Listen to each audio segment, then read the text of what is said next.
안녕하세요. 사람과 사람을 연결하는 마음이 따뜻한 상담자 윤영애입니다. 오늘은 상담자의 소진 예방과 관련된 이야기를 좀 나눠보고자 합니다. 제가 지금 최근에 만나고 있는 사람들, 주변에 또 상담을 하고 있는 친구들, 어, 그리고 그 외에 만나고 있는 사람들 이야기를 듣다가 보면 번아웃에 대한, 그러니까 힘겨움에 대한, 또 그 소진에 대한 이야기들을 꽤 많이 하고 있어요. 그래서 자기 관리에 늘 관심이 많았던, 그리고 그 자기 관리는 상담자로서 기본이다라고 생각했던 저로서는 이걸 다시 한번 체크해 봐야 되겠다라는 생각으로 준비를 하게 되었거든요. 제가 꽤 오래전이지만 상담 대학원 마지막 학기쯤이었을 거예요. 상담 그 교재가 너무 좋았던 교재여서 다시 제가 한번 찾아봤거든요. 소개해 드릴게요. 건강한 상담자만이 남을 도울 수 있다. 자, 이 책에서 여러 가지 이야기들을 하고 있는데요. 예를 들면 하이터치 직업군이라고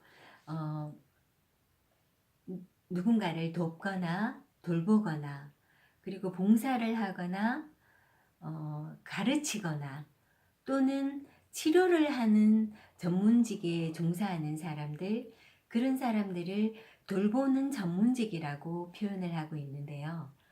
이런 직업군에 종사하는 사람들이 어떻게 하면 자기 소진을 막고 전문가로서의 어떤 생명력을 잃지 않고 일을 계속할 수 있는지, 또는 타인 보살핌과 자기 보살핌의 어떤 균형을 잃지 않고 그 일을 계속해 나갈 수 있는지, 또는 그 전문가로서의 어떤 생명력을 잃지 않고 그러니까 탄력성 그리고 그 핵심을 잃지 않고 자기 일을 해 나가고 있는지에 대한 이야기들을 하고 있어요.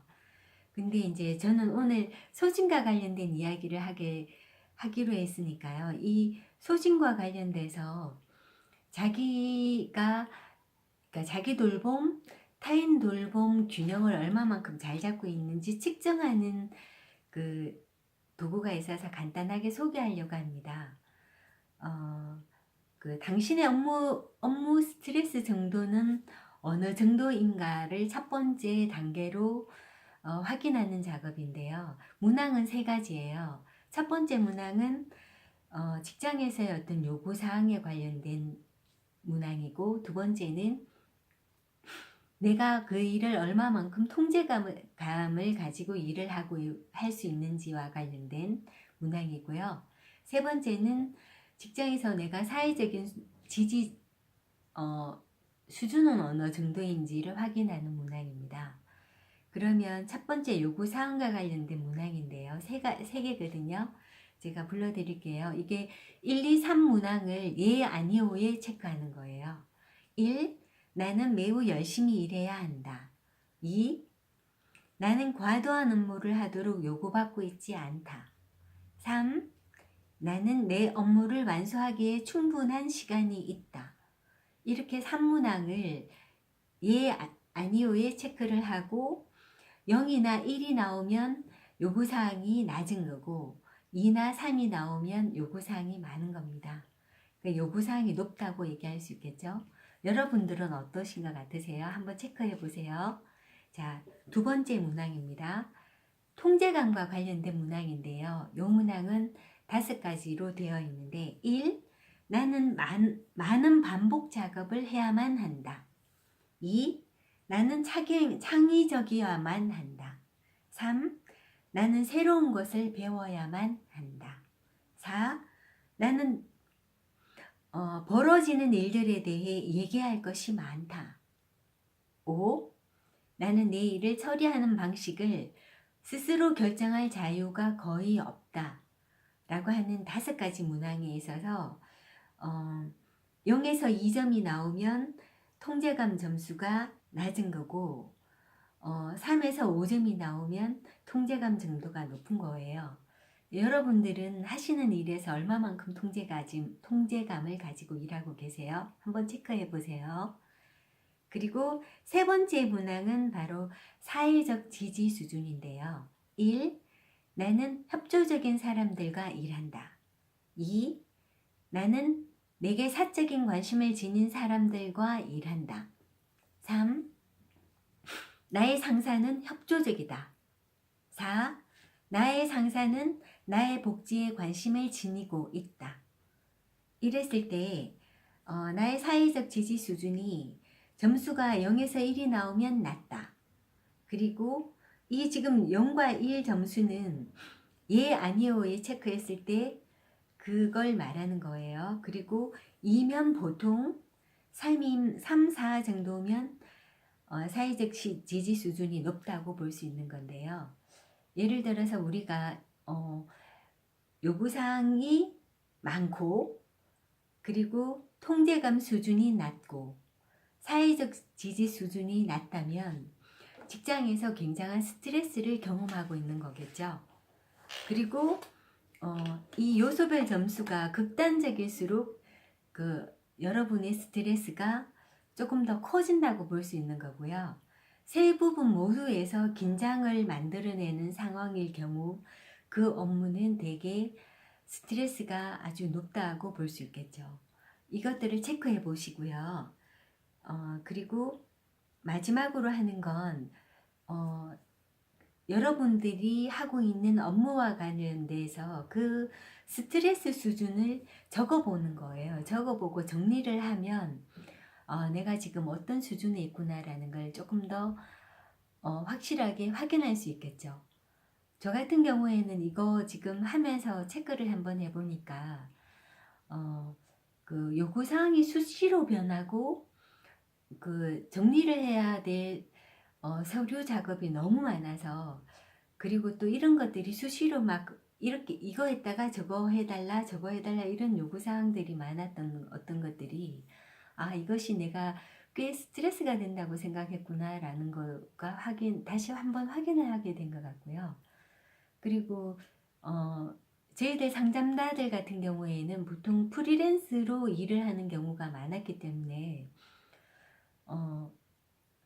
그 소장님들이 어떤 관심 그리고 그 상담자들에 대한 어떤 복지 정도에 대한 어떤 관심들이 낮을 경우에는 참 스트레스가 많이 됐던 어떤 부분들이 있었던 것 같은데 그럼에도 불구하고 또 내가 좋아하는 일이니까 열심히 하게 되지만 그 스트레스 정도는 한번 체크를 꼭 해볼 필요는 있는 것 같아요. 자, 그리고 타인 돌보기와 나 돌보기의 균형 잡기 두 번째 단계로서 그 타인 돌보기 점수 그리고 나를 돌보기에 대한 균형 점수를 내는 거예요.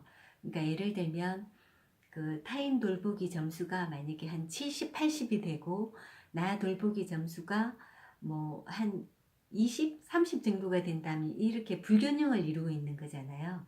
이 점수가 되도록이면 이렇게 균형을 잡고 있다면 예를 들어서 50대 50 정도가 된다면 좀 더 내가 하는 일을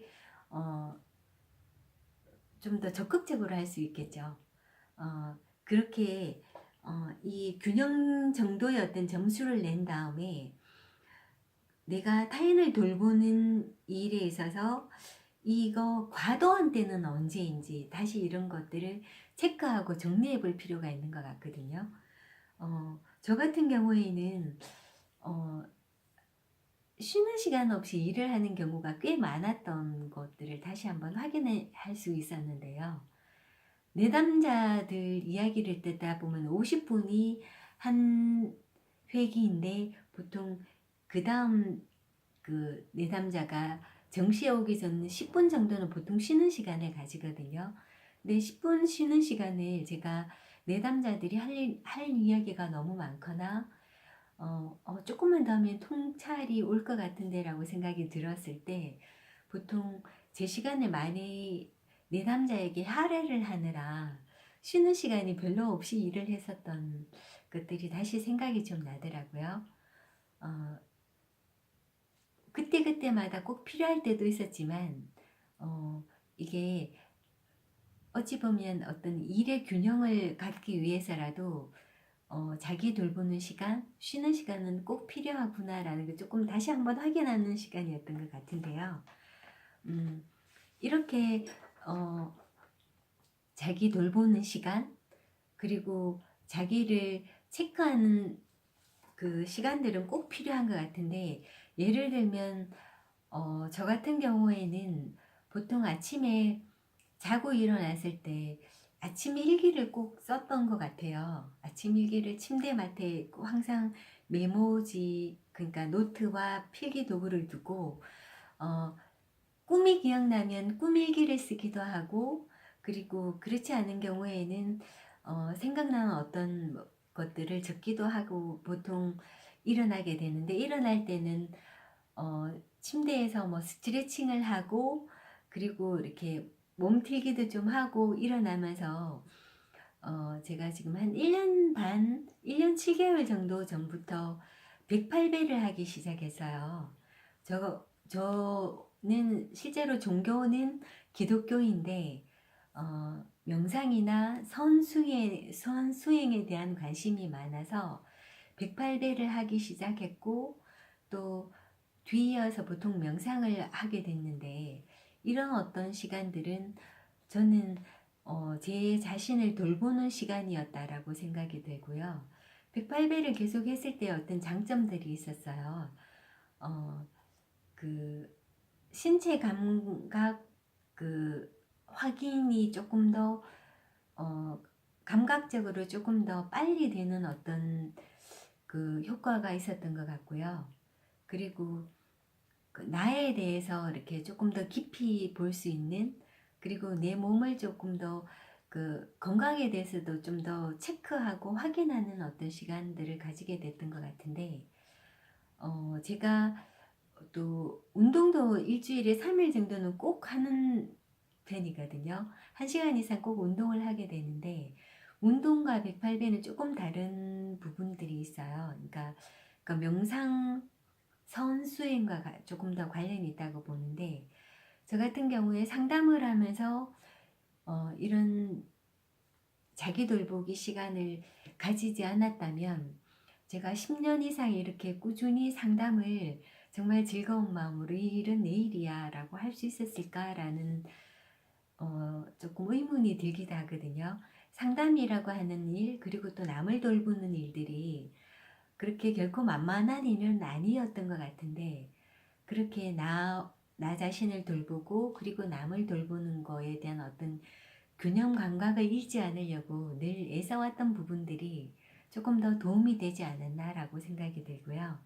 지금 시간이 조금 많이 초과하고 있어서 오늘은 여기까지 하고, 그 상담자의 소진과 관련돼서는 조금 더 이야기를 나누는 게 필요할 것 같아서 다음에 또 다시 준비를 하겠습니다. 오늘 저의 이야기가 여러분들에게 좀 도움이 되었는지 모르겠네요. 도움이 되었다면 좋아요, 구독, 댓글 달아주시면 저에게도 힘이 되겠고요. 그리고 여러분들을 위해서 다시 좋은 영상 준비해서 찾아뵙겠습니다. 건강하세요. 감사합니다.